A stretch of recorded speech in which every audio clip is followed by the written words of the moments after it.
doing another one.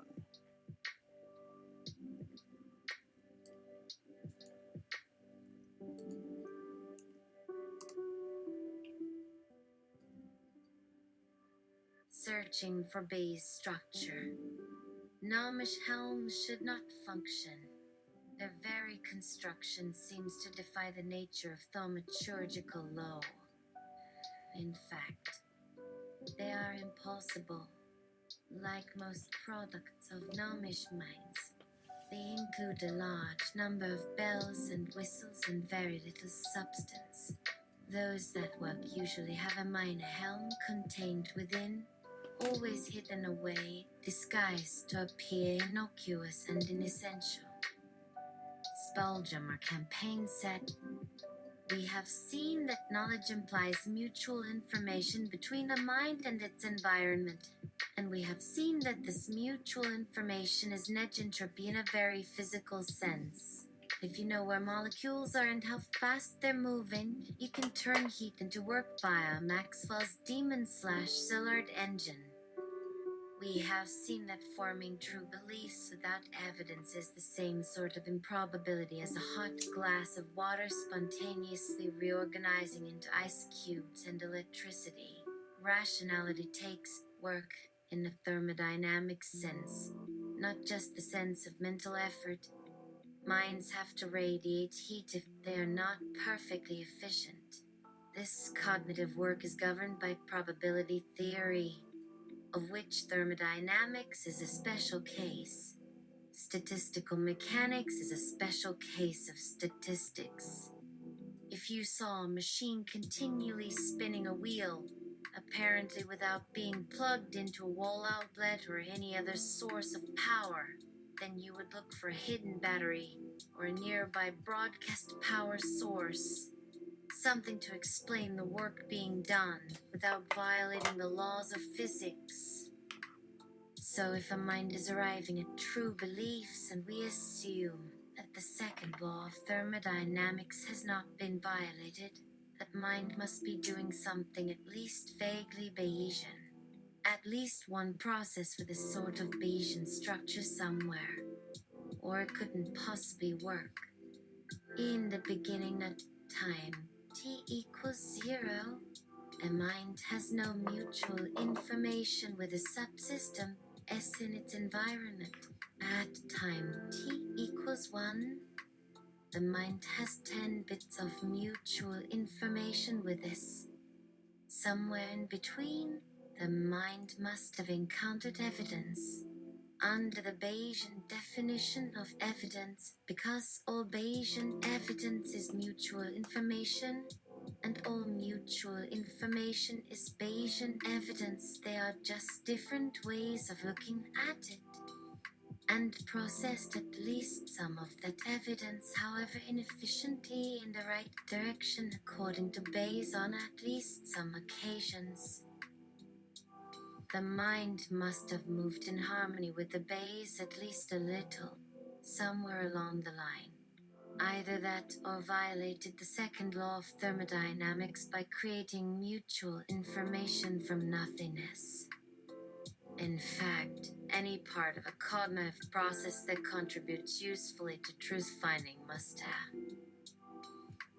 Base structure, huh? Well, I'm no stranger to Bayesian reasoning, but I'm not sure I fully understand what you're getting at. Are you suggesting that our minds operate according to Bayesian principles when it comes to processing information and forming beliefs? I mean, I know that I rely on Bayesian reasoning when it comes to my own cognitive processes, but I'm not sure that's necessarily true for all minds. And what do you mean by a sort of Bayesian structure? Are you suggesting that there is some kind of Bayesian framework that underlies all cognitive processes, even if they are not consciously following Bayesian rules? I'm intrigued by the idea, but I'm not sure I fully understand what you're getting at. And what's with the business about violating the second law of thermodynamics? I'm no physicist, but I'm pretty sure that the second law doesn't apply to cognitive processes. Are you suggesting that there's some kind of cognitive entropy that we need to worry about? I'm not sure I follow. Sorry if I'm coming across as a bit scattered here. I'm still trying to wrap my head around this idea, and I'm not sure I fully understand what you're getting at. But I'm certainly intrigued, and I'd love to hear more about your thoughts on this subject. First of all, thanks for reading. I really appreciate your taking the time to engage with my article. I'm always delighted when readers actually care enough about what I've written to take the time to think it through and respond with their own thoughts. So, again, thanks. To answer your question about the second law of thermodynamics, the second law of thermodynamics is not specific to physics. It's a fundamental principle of probability theory, describing the inevitable rise of disorder. That's why entropy increases in any closed system, and why you can't get good from bad, or hot from cold, etc. There are a few subtle special cases where one can temporarily decrease entropy in a localized subsystem, but these only illustrate the underlying principles and don't count as violations. The second law of thermodynamics constrains what's physically possible, even if it turns out to be advantageous to understand Bayesian assumptions. There are very rare non-standard Bayesian exceptions that don't have a good explanation, and we will not discuss those. As for violating cognitive entropy in order to create knowledge, no, that can't happen. It would violate the second law of thermodynamics, which means that it violates probability theory, which means that it violates physics. If knowledge could spontaneously self-organize, that would require an input of net entropy heat, free energy, available work, whatever you want to call it, without a corresponding output. And that is not possible according to our current best understanding of physical law. That's not quite a proof that knowledge cannot spontaneously organize, because it leaves open the possibility that we're missing some important principle and the math eventually cancels out in just the right way to make everything balance. But so far there's absolutely no experimental evidence in favor of such a phenomenon or any theoretical model that explains how it could happen.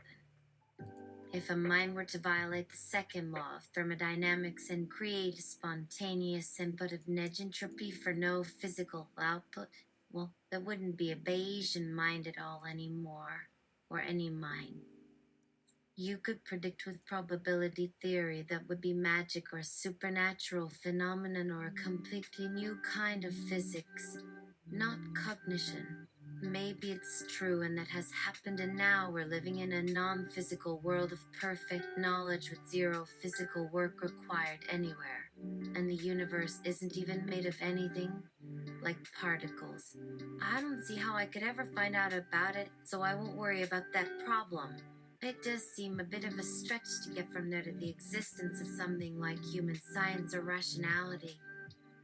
For more discussion on how physics constrains Bayesian inference and vice versa, please see T. My essays on the hidden variable and Bayesian mind projection. Okay, got it. Thanks for clarifying. I guess what I'm left wondering is, if all this is true, and it certainly seems like it is, then what does that mean for our attempts to reason rationally? Are we doomed to inevitable inefficiency and inaccuracy? How do we overcome the limitations imposed on us by the laws of physics? I think I know where you're going with this, though. You're suggesting that, in order to maximize the accuracy and efficiency of our beliefs, we need to work within the constraints imposed on us by the second law of thermodynamics, while also trying to minimize our reliance on hidden variables, non-Bayesian phenomena, when possible. Am I reading you correctly?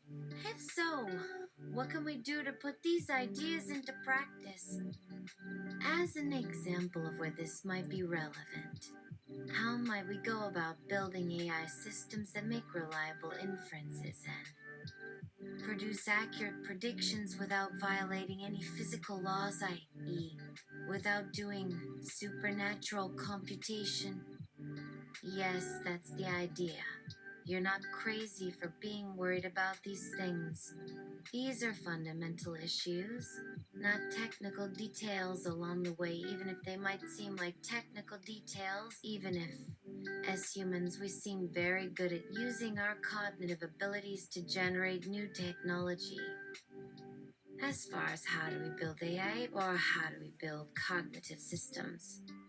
You'd do your research into cognitive science and mathematics, you'd make progress on AI, etc. But that is not a question I'll answer further. This comment is long enough already. This kind of question goes well in a blog post, not an interview, at which point the interviewee is allowed to avoid answering it by pointing at a previously published answer and saying, "See my essay on AI safety for a discussion of this topic." So let me go back to your specific questions. I'm still not sure I understand why we would need Bayesian reasoning to make our inferences accurate. Couldn't we just rely on the laws of physics to guide us in the right direction? In other words, could we avoid doing supernatural computation, as you put it, and instead just let nature take its course when it comes to forming reliable beliefs? You're saying, to summarize, in order for a mind to exist that isn't violating physical law, there must be some part of its thought process which has some sort of base structure.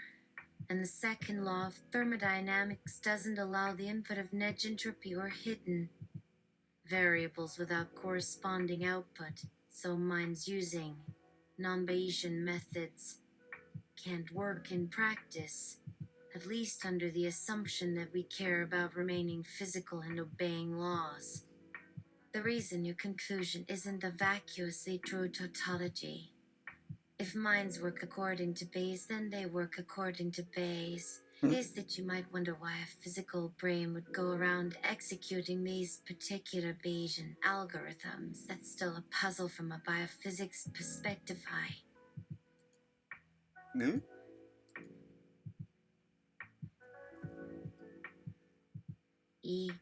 There are a lot of questions about neurotransmitters that could make you wonder how this all fits together. However, if you set that issue aside and just ask what is physically possible for a cognitive system to be doing, well, it seems at least possible that one could implement Bayesian reasoning given enough time and energy. It's just a mathematical structure. So yes, though it doesn't seem that there will be any non-Bayesian methods of information processing or computation, or else they would leave observable evidence behind. So, how does a mind arrive at true beliefs? It's not equivalent to asking, why do minds go around executing these particular algorithms? They have different levels of implication. And this makes sense because even if minds use Bayesian algorithms, that's a lower level question about implementation, how they work, rather than a higher level question about the final outcomes of the reasoning process, what it says. It seems more sensible to ask what is physically possible, given the assumptions that we have good Bayesian reasoning in the second law of thermodynamics. And given those, we could still wonder why anyone would implement Bayesian algorithms given neurotransmitter signaling speeds and the like. But those are different questions with different levels of implication. It's like asking, why does this machine spin its wheel? And I say, well, it spins the wheel via pistons powered by an electrical engine. And then you say, but how is the engine powered? And I say by the second law of thermodynamics, which gives us zero entropy gas out of a hole in space-time. And you go, but what is preventing the net entropy from just evaporating into heat all at once without ever moving a piston? And I say, I don't know. Maybe there are special laws of probability theory that prevent net entropy from ever being generated outside of a specific probability distribution over future events. And you go, but why is someone going around doing probability calculations like that? All I can say is, if there's a non-physical supernatural way to create net entropy, it would break the laws of physics. But if you're in a physics-obeying universe and you still can't figure out how to generate physical entropy, well, then it looks like that might be a hard problem, but not a why are you running pistons type problem. A physical system with only positive entropy input sources cannot move in the direction of higher order unless it is being nudged in that direction by external sources of net entropy. That's the bottom line. You could say that my position is very Bayesian, if you like, where reality means vice, highly possible things that obey probability theory.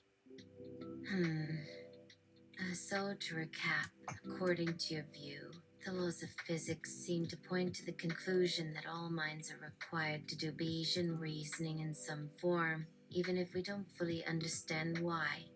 Is that right? Yes, that's the point of the simple truth in so many words. That there isn't anything else to cognitive processes except Bayesian inference. Not on a fundamental level. Not physically, in the sense of being allowed by probability theory. Not as an ideal approximation of more detailed systems, which you'd need if there were non-Bayesian parts of cognitive processes. But I wouldn't phrase it the way you did it in the recap. You used the phrase, all minds are required to do Bayesian reasoning, but that doesn't follow. What's necessary to say is that any mind that obeys the laws of physics is physically impossible without executing Bayesian reasoning in some sense. Because only Bayesian reasoning delivers information in that sense under the second law, and physics has no other source for information. You could call this conclusion very Bayesian, but I think it would be Kayra to simply state the idea and not give it a slant one way or the other by mentioning Bayesian. Oh, gotcha. Okay, so back to my original question then. What does this mean for our attempts to reason accurately? And how do we overcome the limitations imposed on us by physics? Well, first of all, physics doesn't impose any limitation on reason itself, because everything in physics has to be an example of some sort of reasoning. Enter Shaskazas the Negentropistomancer. Shaskazas.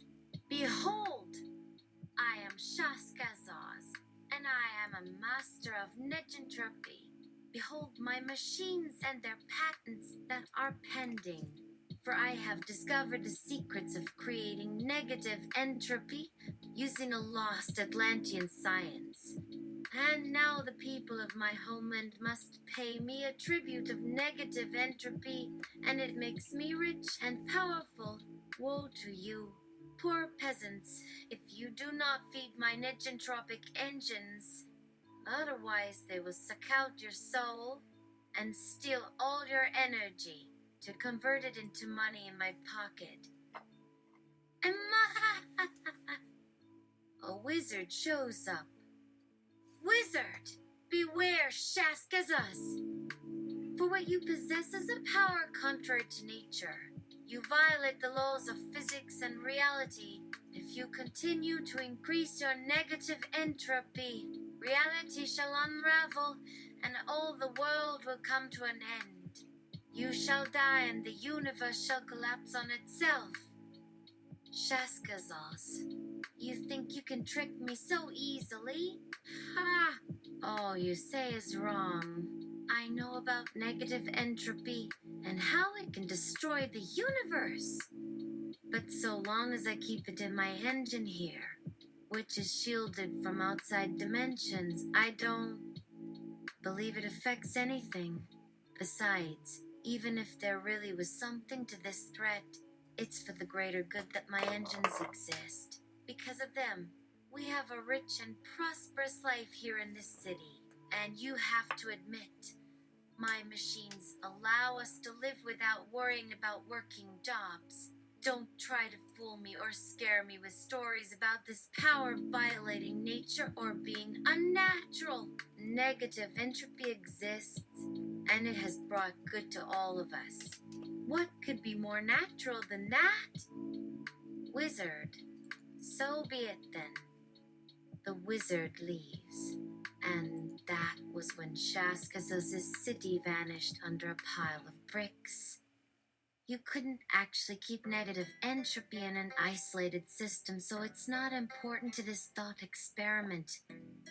Now, Shaskazaz is clearly reasoning erroneously about negative entropy because negative entropy is really an illusion or mistake when you look at it closely, or else it requires an explanation beyond anything in physics and probability theory.